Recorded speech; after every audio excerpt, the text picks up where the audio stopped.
पिछले 17 महीने से मैं अपनी ज़िंदगी में जो चीज़ मिस कर रहा था, स्कूलों में जाना, बच्चों से इंटरेक्ट करना, उनके साथ बैठना, हंसना, बोलना, टीचर्स के साथ में बात करना, समझना, फिर एजुकेशन के सपने देखना, वो मैं अपनी ज़िंदगी में मिस कर रहा था, स्कूल में जाना। तो आज मुझे बहुत खुशी है कि भगवान ने मुझे फिर से मौका दिया और मैं वापस स्कूलों में आया हूँ, बच्चों के बीच में आया हूँ।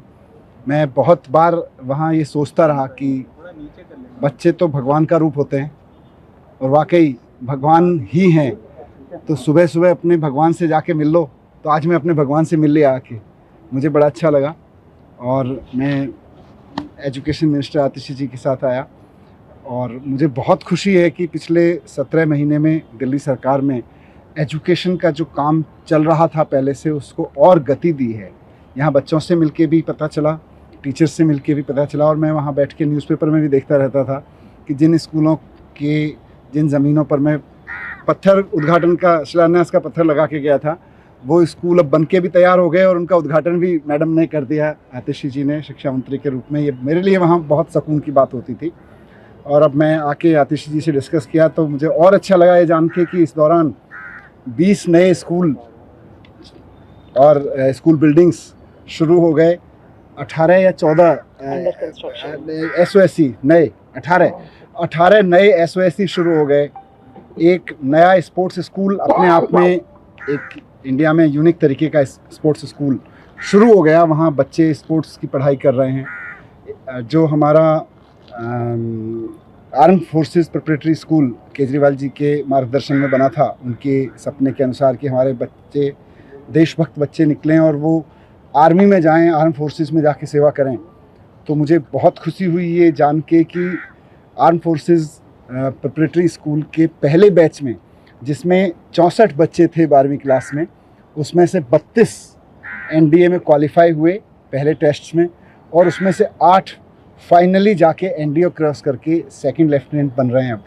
तो 64 बच्चों में के पहले बैच में 64 बच्चों के पहले बैच में से 8 बच्चे दिल्ली के सरकारी स्कूल से सीधे जाके NDA क्रॉस करके सेकंड लेफ्टिनेंट बन रहे हैं। आई थिंक इतना तो देश के किसी स्कूल से अब तक नहीं होगा, किसी एक स्कूल से।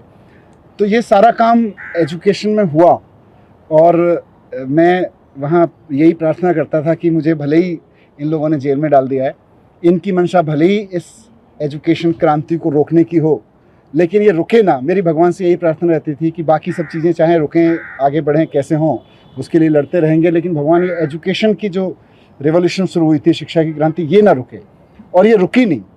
ये यहाँ के भी मैं देख रहा हूँ, मेरे लिए पर्सनली बहुत एनर्जाइजिंग है सारी चीज़ें। लेकिन बीच बीच में मैं अखबारों में देखता रहता था, खबरों में पढ़ता रहता था कि शिक्षा क्रांति रुकी नहीं है, बल्कि बहुत तेज़ी से आगे बढ़ रही है दिल्ली की। सर, आप रिहाई से ज़्यादा भावुक मुझे बच्चों के साथ देखे अंदर क्या? बिल्कुल, मैंने कहा ना कि बच्चे तो भगवान का रूप होते हैं। और मैं 8-9 साल जब शिक्षा मंत्री के रूप में काम किया तो मेरा धर्म, मेरा कर्म बच्चों से मिलना, बच्चों को समझना, बच्चों के साथ जीना और इन बच्चों को देश के लिए तैयार करना, यही था।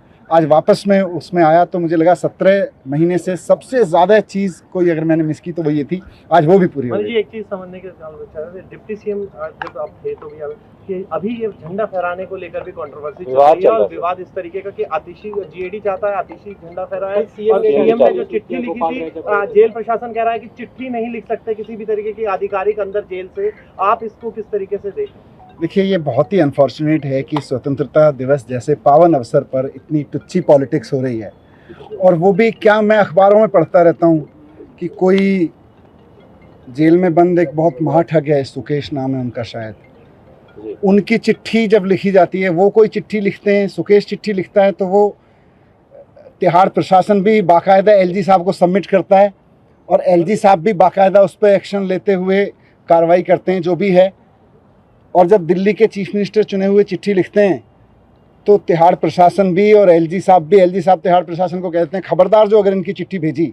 और जब सुकेश चिट्ठी लिखते हैं तो मुझे लगता है पूरा का पूरा LG ऑफिस इंतजार करता होगा, अरे भाई एक सेकंड भारी पड़ रहा है, सुकेश जी की चिट्ठी कहाँ है, हमारे सुकेश जी की चिट्ठी कहाँ है। तो सुकेश जी की चिट्ठी पर जिन LG साहब को इतना मोहब्बत, इतना प्रेम उबड़ता है और उसकी एक शब्द को वो ब्रह्म वाक्य मानते हुए, सत्य मानते हुए, उस पर जिसे कहते हैं ना, सुकेश जी की चिट्ठी को देख के उनकी बाछें खिल जाती हैं, उनका रोम रोम पुलकित हो उठता है LG साहब का। केजरीवाल जी की चिट्ठी को भी मंगा लेते भाई, कहाँ है? स्वतंत्रता दिवस तो बहुत महान अवसर है, उसके बारे में अगर दिल्ली के सिटिंग सीएम ने एक चिट्ठी लिखी है तो उनके ऑफिस को, एक डीजी ऑफिस में फ़ोन ही करना था, भाई सुना है केजरीवाल जी ने चिट्ठी लिखी है, कहाँ है वो, भेज दो। पर नहीं, इनको ना स्वतंत्रता से कोई लेना देना है, ना इनको देश से कोई लेना देना है। इनके तो प्रेमी लोग सुकेश जी जैसे लोग हैं, सुकेश जो भी नाम है उनका पूरा, तो इनके ठीक है, अपने अपने पसंद है लोगों की। सर, संवैधानिक स्थिति क्या है? संवैधानिक स्थिति क्या है? अगर मुख्यमंत्री नहीं है तो चुनी हुई सरकार के मुख्यमंत्री या मंत्री को ही झंडा फहराना चाहिए। मुझे नहीं लगता कि इसमें कहीं कोई दिक्कत है, लेकिन मौजूदा एलजी साहब से और एलजी साहब के जो मुखिया हैं, इन सब से लोकतंत्र की, संविधान की, इस सब की अपेक्षा करना मुझे लगता है बेईमानी हो चुका है। इनसे केवल और केवल तानाशाही की अपेक्षा की जा सकती है और वो कर रहे हैं। Thank you sir.